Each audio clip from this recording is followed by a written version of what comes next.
How I even heard of CVH was at a fair hearing when they were trying to make me stop going to school to go into the workfare program. You were just basically working for your welfare check and you weren't getting out of welfare. When I was downsized from Bank of America, I was in a 6-bedroom house. And I thought welfare would just keep me in my house and I would be able to get a job. And it was just a shock what I found when I got there. I have $1,500 a month that I was required to pay. And welfare only gave me $400 of that. The basic struggle in my area that people are facing is unemployment. A lot of people there are out of work. For me, myself, I'm currently looking for work. There's a lot of misunderstanding about poor people. And coming to CVH gives us a sense of value and love. And for me, that's a lot.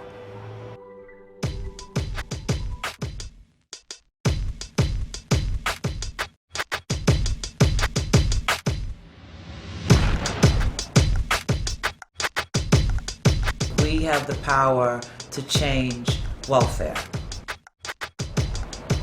If CVH doesn't succeed the first time, it's like you go back to the drawing board and you draw up the next plans and you make a date and you go back again.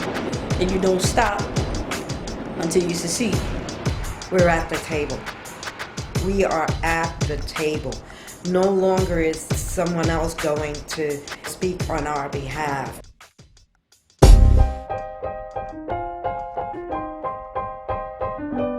We are not a service provider. We take action. We're made up of low to moderate income individuals in different chapters: Newburgh, Poughkeepsie, Yonkers, New York City. We work on welfare, we work on housing, we work on anything that the community needs. There might be some organizations out there that they might say that they're member-led and they're really not. At CVH, it's always been about the members, and the members are the ones in charge.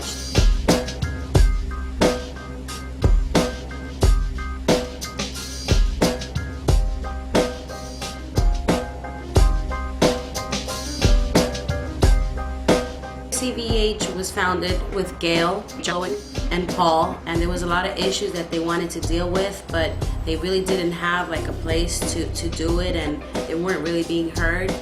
Gail Aska was one of the founders of CVH.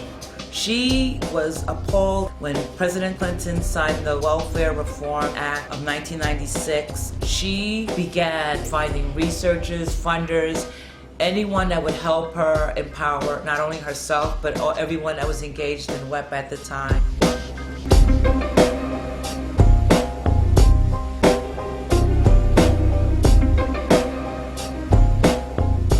Everything that we do in the welfare campaign is not just helping us in the welfare campaign, it's helping reforming welfare all over the city.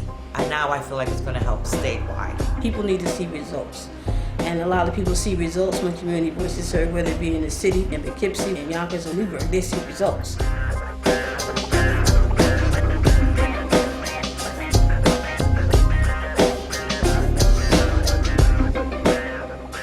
We're trying to save public housing. In a lot of states, public housing is gone. It's being torn down. Public housing is an asset, but if we fight, it can stay.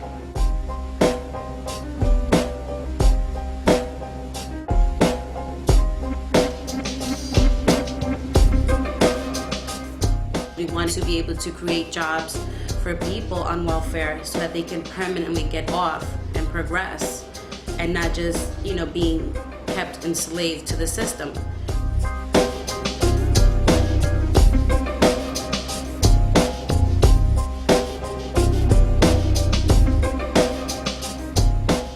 The waterfront got fixed up. Restaurants, stores. That money that was stolen was supposed to be for activity centers, develop housing for people in need. He had to pay all the money back plus interest.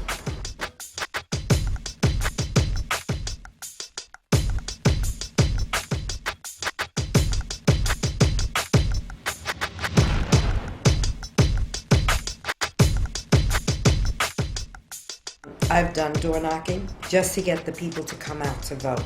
And I will do it again, but this time I'll do it as 501c4. And where I can say exactly what one candidate to another candidate has done and not done. How they're going to be for us or not for us. So let's get it on. Let's really say the fact. That's what a 501c4 does.